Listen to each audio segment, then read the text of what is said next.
Today we're going to make rollers to decorate gift bags, make art, or even wrapping paper like this.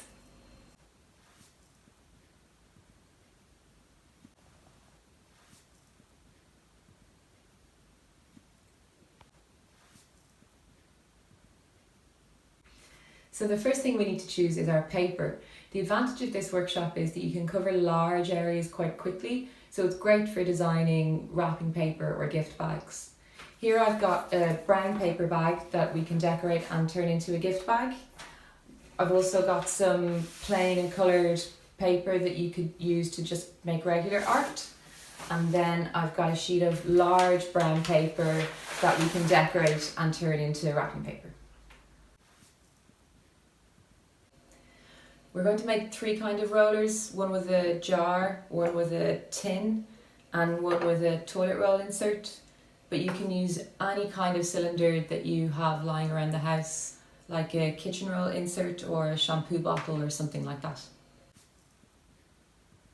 So the first roller I'm going to make with the tin and the string. If you just hold the string in place and then start wrapping it around, you can wrap it in any direction, and you can even kind of change the direction of while you're wrapping to give the roller more interesting texture.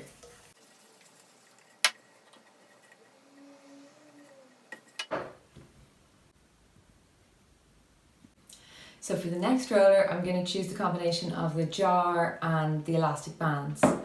Again, you can do them in any direction, and you can also change the combination, so you could use string with the jar or elastic bands with the tin.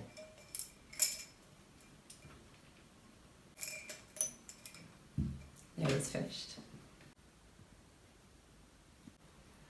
And then for the final option, you can use a cardboard insert from a kitchen roll or toilet roll and some foam from a foam cloth.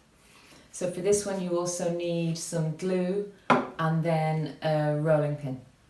So the first thing you need to do is decide on your shapes. I'm going to use squares, but you could do circles, triangles, lines, any shape you like.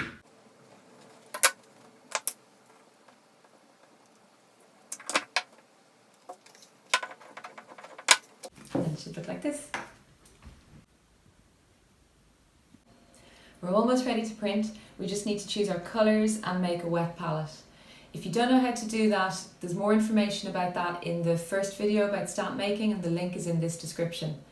Very quickly though, it's a baking tray with some J cloth soaked in water, covered in greaseproof paper, and then the paint goes on top of that and it stays wet for ages, so we can print for as long as we like.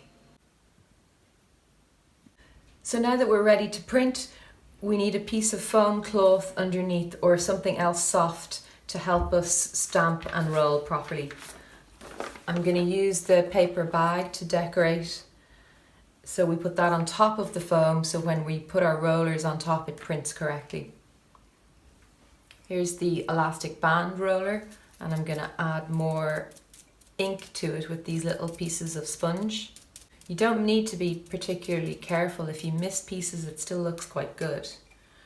And then you just press and roll onto the bag. And try again to make some nice patterns on the bag. I'm going to add some white paint now.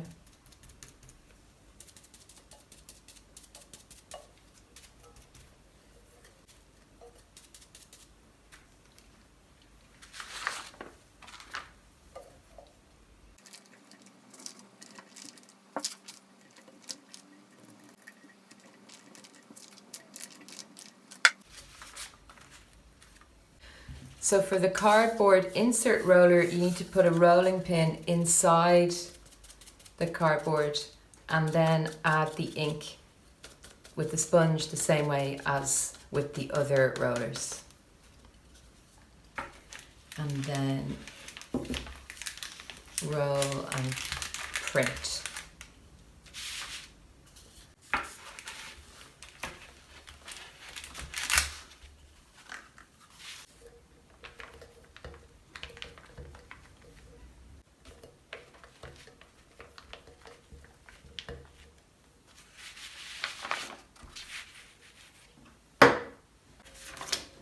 I'm going to do the other side of this bag now.